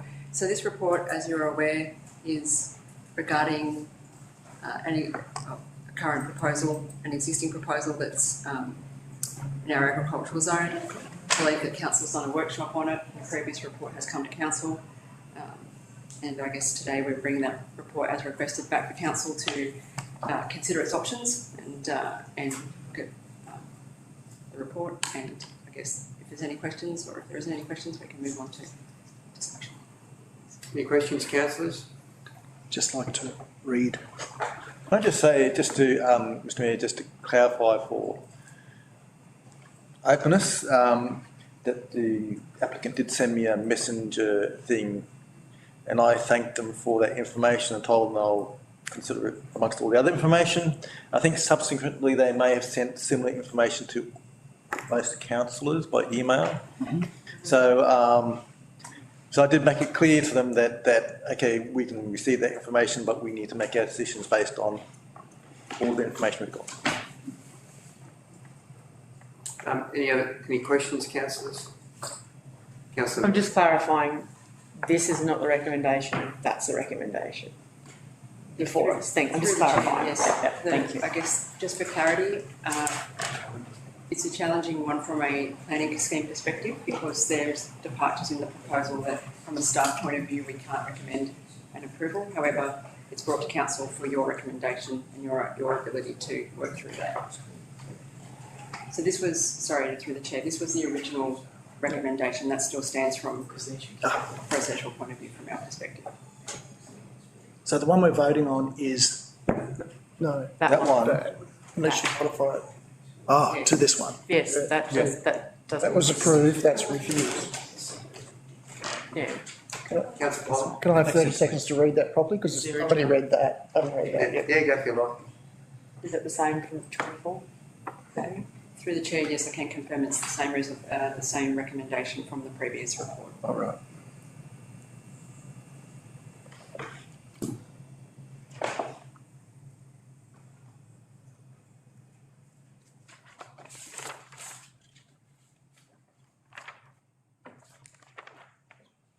You're right, councillor. Yeah, no, just ask a question. I mean, looking at the one that was on here, I just want to understanding. You said, if we approve it, but limited for 5 years, so they're allowed to keep doing business for 5 years under that current thing, and then they've got to do whatever. Is that what was that about? So through the chair, thanks, Councillor Pollen. Yeah, I guess the challenge from a staff processual point of view and from the planning scheme, because the proposal was inconsistent with the zoning and the provisions of that zone. Yeah. The alternate would be recommending, if council was to consider an approval, that we have a bit of a sunset period in that approval so that we can ensure that we can get all the compliance modules and I guess all the requirements met to satisfy any concerns from adjoining neighbours and the like. Right. So that would be a valid option. I know you've removed it now, but would have been. Through the chair, Councillor Polley, what's in front of you isn't the staff's recommendation. This is the staff's recommendation. You're entitled to consider an alternative. I guess a suggestion has been made that if it is approved, that you could limit it, and that was discussed at the workshop. You could limit it to a certain time, and that might have some basis because the applicant argues there's an immediate need for what they're doing there, and also give them some time to relocate. So that's how that suggestion came about. So, sorry, Mr. Chairman, because I wasn't at that Machinas last week while I was falling down the mountain somewhere.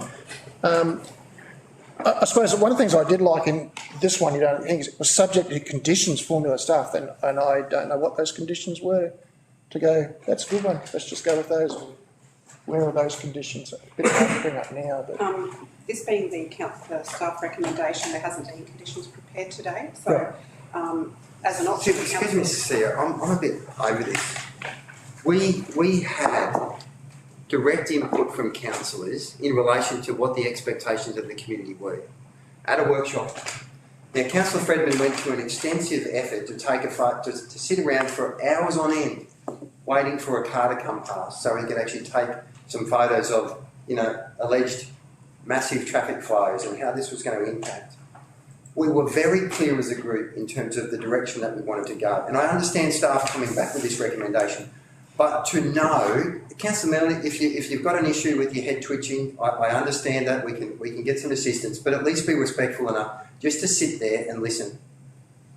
This then came to a meeting where there was no seconder on the motion because councillors didn't support it.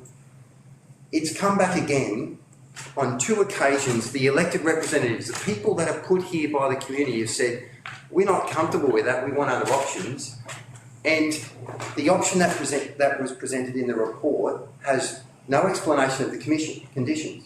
So council may follow that recommendation, but then they leave the applicant at the will of staff who are clear that they don't want it to go ahead.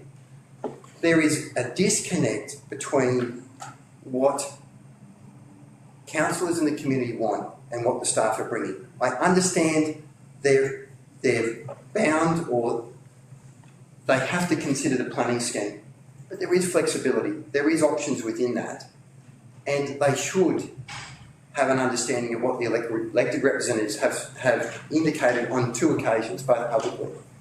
So I'm very frustrated, and I'm sure other councillors are as well, that we have made it very clear where we sit, and we haven't got the support from the organisation in this space. So I can talk to that through you, Chair. Look, I do think the process that's followed, I'm in agreement with.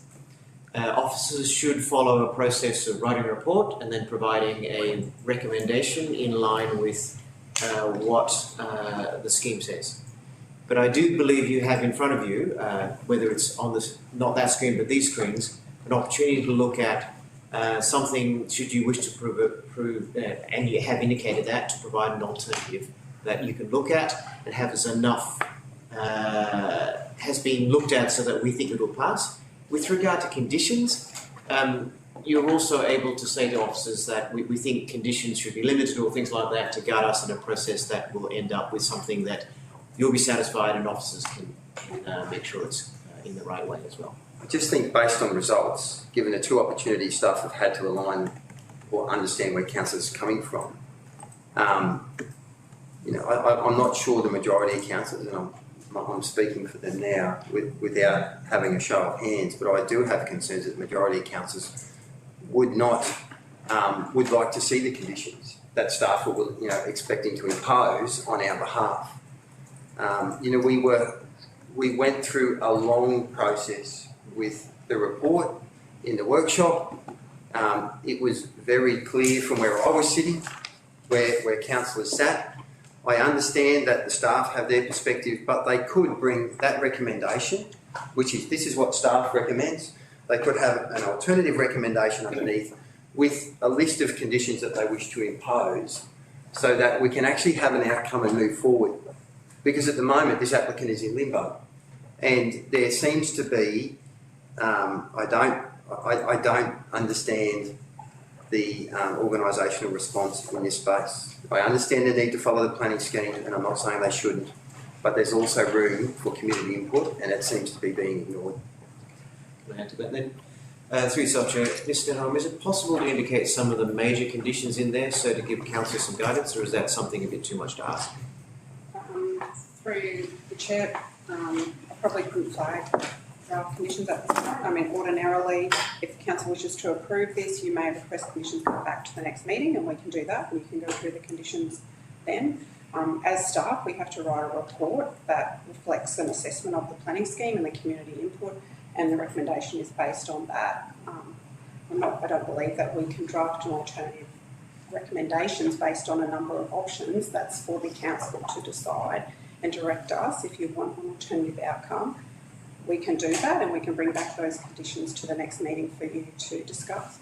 Well, Mr. CEO, I struggle with that as well. We have been very clear on 2 occasions that we were looking for an alternative.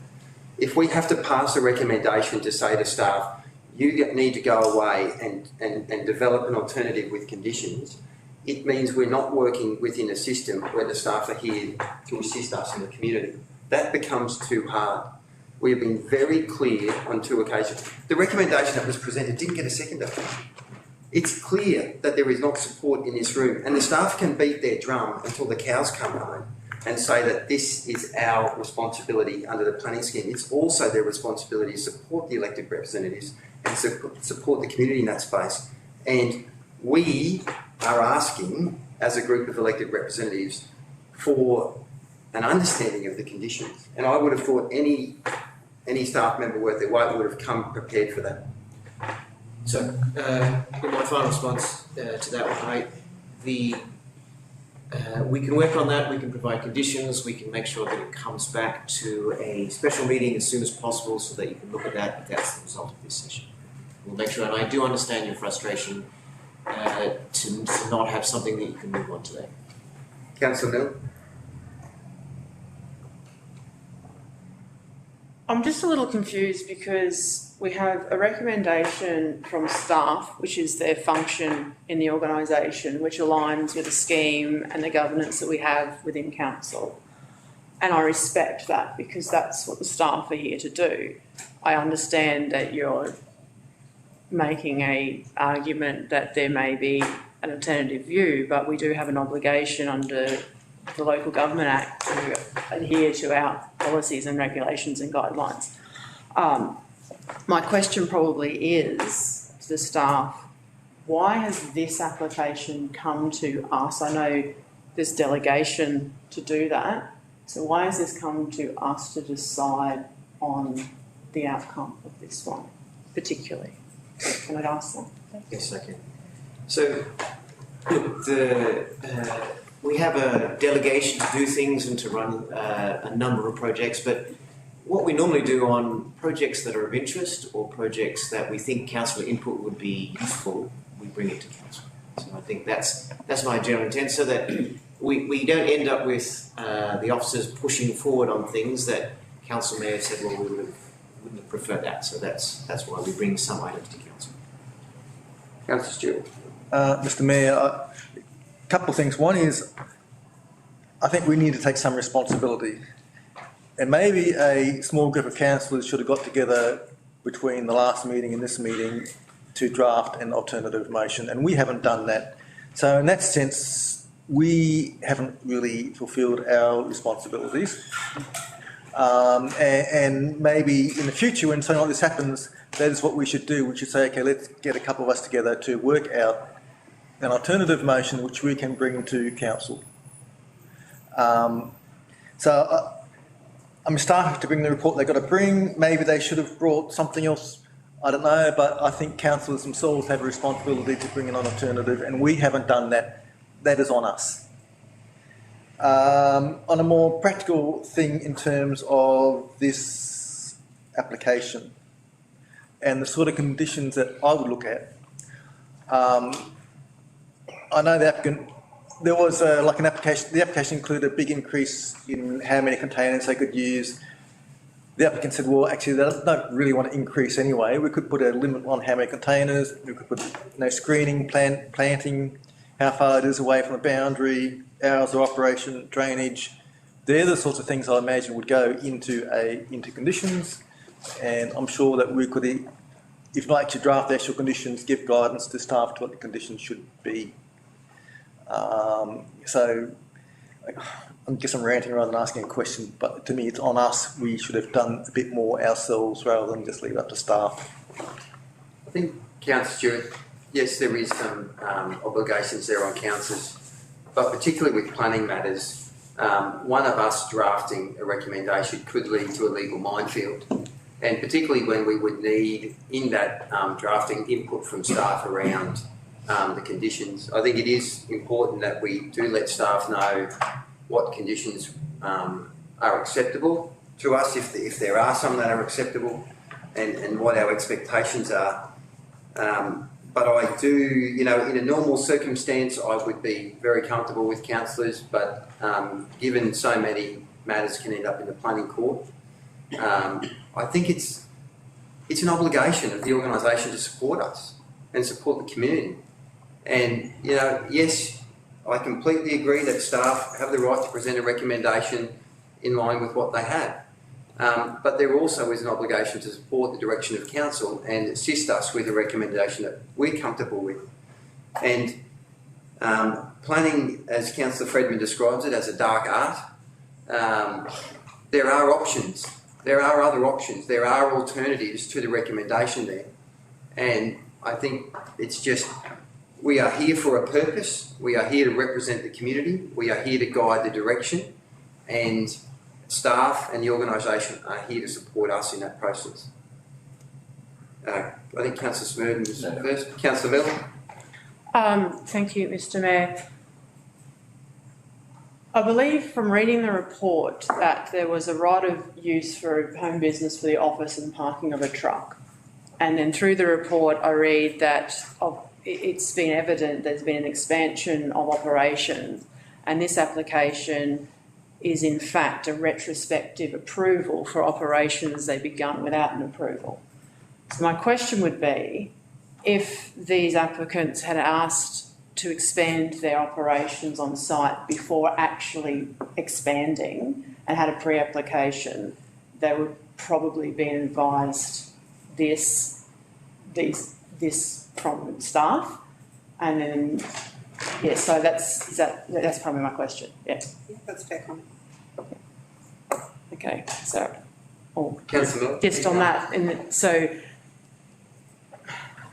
what I'm trying to get at is, it's a retrospective planning application on something, so we potentially, by challenging the recommendation here, we could be potentially setting a precedent of people, or doing something and then asking for permission because we've already got it, so we should, and then it's one of those, as council elected representatives, we're getting involved from that. Like, I respect staff and the governance behind planning.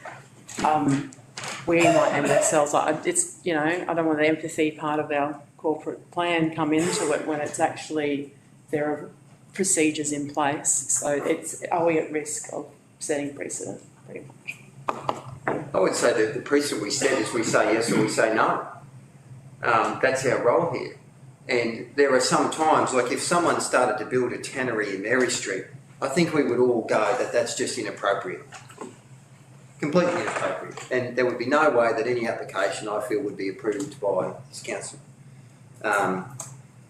But there are some circumstances where, people ask for forgiveness rather than permission, and what they're doing doesn't have a significant impact. It fits in that zone. It works with what's going on. And on the balance, you look at it on merit and say, yes, it's okay. And that's our role. If we simply take a hard and fast, no human application, no understanding approach to everything, then there's no need for councillors. We are here to judge in the shades of grey. We're here to apply some practical principles and make a decision based on the information that we have, rather than be hard, fast enforcers. Because if that's the case and we just simply go down that path, there's no room for us in this role. But I think there's an essential responsibility and a role for councillors to be that face of the community, because sometimes policies don't account for people. Sometimes planning schemes don't allow for the practicality that you need in a fluid world. And that's why we're here. And it is the responsibility of the organisation to support councillors in that role. Councillor Deborah. Thank you. Through the Mayor, I think you're absolutely right in terms of our role in this sort of thing. I think when it comes to the town plan, what we're saying there is this is where we prefer to have things. This is where we want you to put things. But I don't think that excludes people coming to us and asking for, Exemption. To be exempt. If we look at Laminex and where that is, I don't think that would be approved under the current town plan. If they came to us, it would have to be an exemption. But it works. So we have to look outside the square. Also, I think I understand why this is up there, which is this is the recommendation, but we've got, who wrote the alternative recommendation? Was that? The staff. The staff? Yeah, so they have given us an alternative. I'd like to propose it now with an alteration, if I could. And So you're looking for an alternative recommendation? Yes. I don't know what the conditions are. But we don't have, that recommendation is off the books. This is the one that's being proposed. And there's no way in any poetic licence that you can take that recommendation and do an amendment to it to bring about the initial recommendation. I wanted a tentative Can't recommendation. negate. So this one would have to fall over. Go through that first? Okay.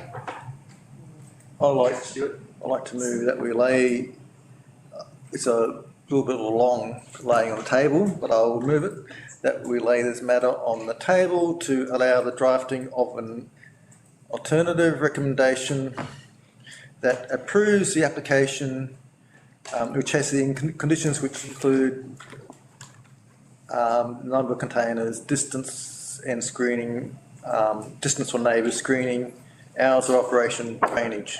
It's probably a few to include and needs to be tightened up a bit, but I'm just trying to think the best way forward, and we can't just negate that. You have a recommendation there from Councillor Stewart that this matter lay on the table? Lay on the table to allow the drafting of alternative recommendation that approves the application and which has the conditions which include number of containers, maximum number of containers, distance from neighbours, screening, hours of operation and drainage. Councillor Freedman? Not related to that. Why was this brought to a workshop? So you could get councillor input, I believe. Went to a workshop for some purpose.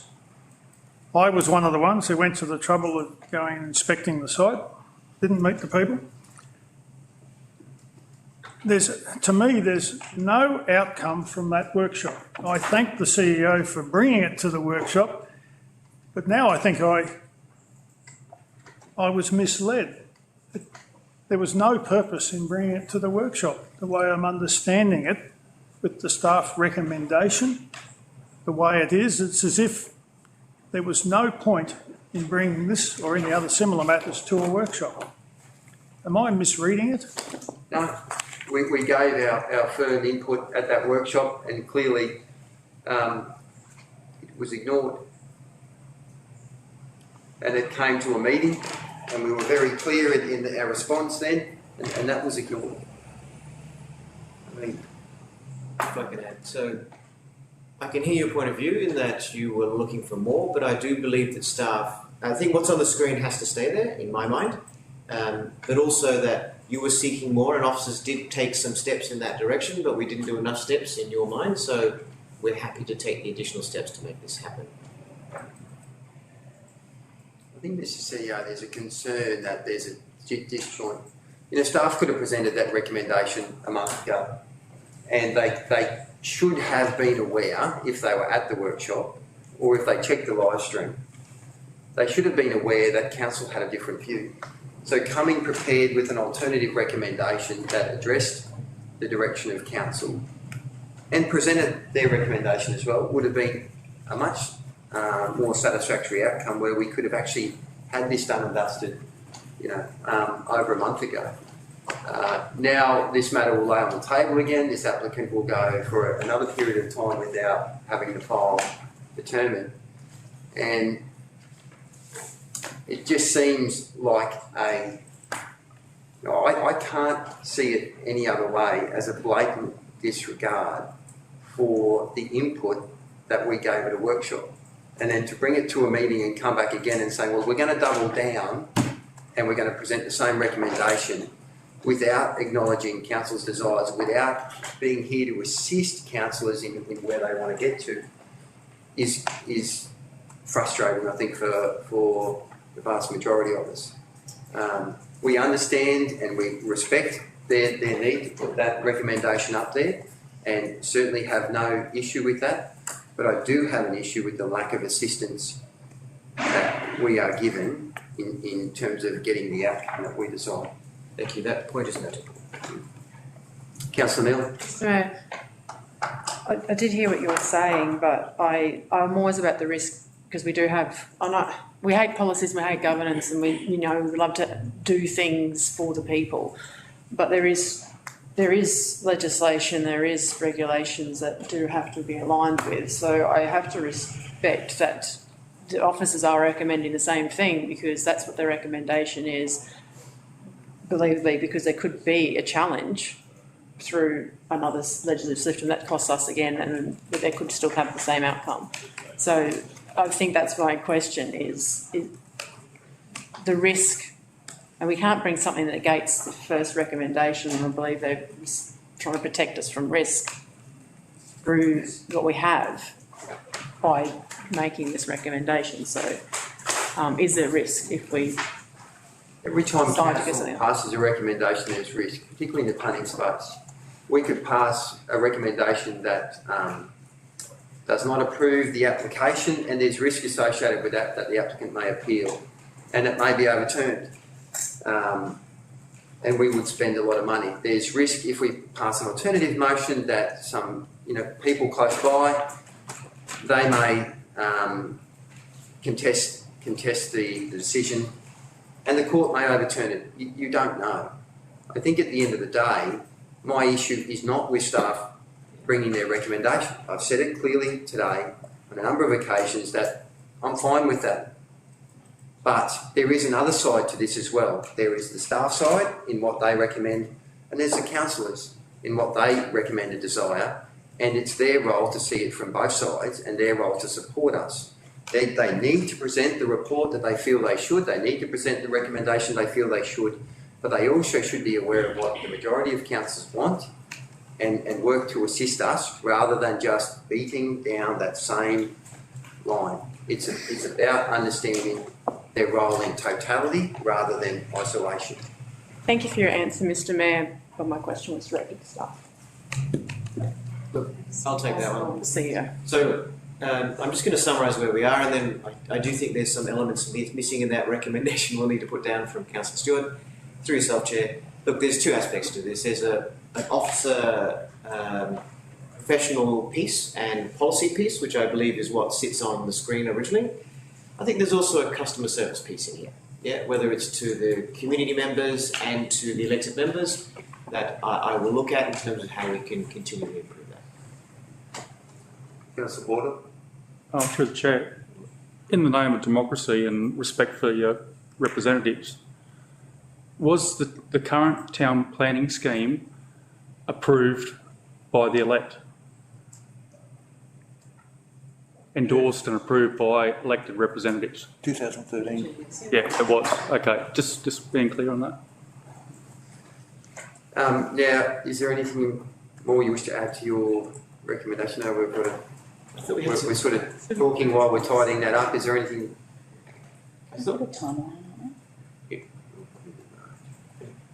So, just checking, Councillor Stewart, through the chair, you had some specific areas. Okay.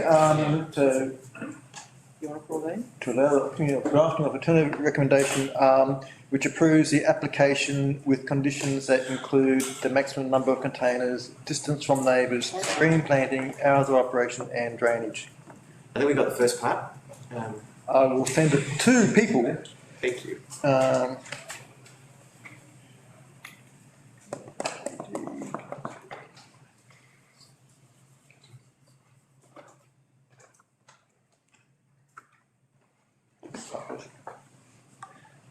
probably send it to Christine. sorry? Christine. Christine.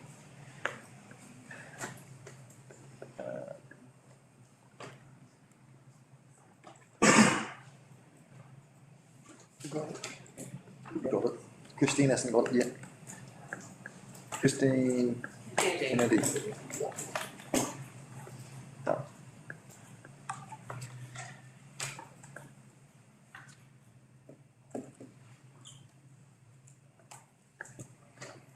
Hope it came through.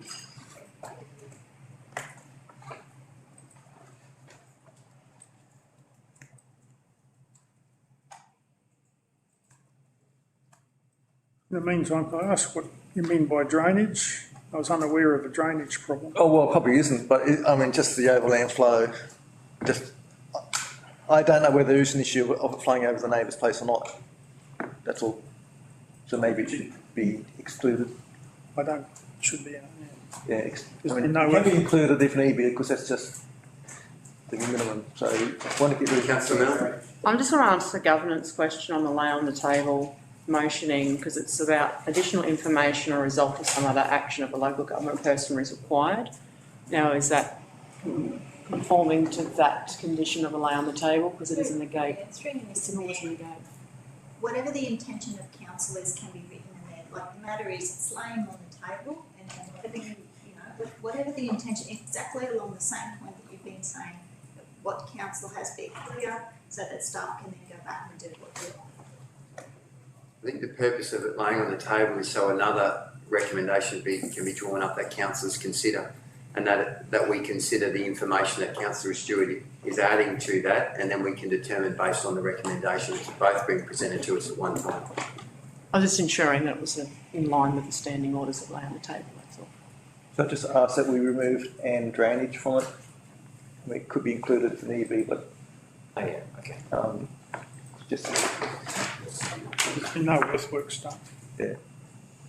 So you happy with that? Doesn't exclude the possibility of other conditions that are appropriate, but Happy with that, Councillor Stewart? Councillors, we have a recommendation there that the matter lay on the table, so we can have a new recommendation with some conditions attached. I don't think we need a seconder. Check. I don't think so. I think when all those in favour? Councillor Stewart, Councillor Polly, Councillor Smerdon, Councillor Hartwig, Councillor Jensen, Councillor Devro and Councillor Fredman. Against? Councillor Baldock, Councillor Milne. The motion is successful.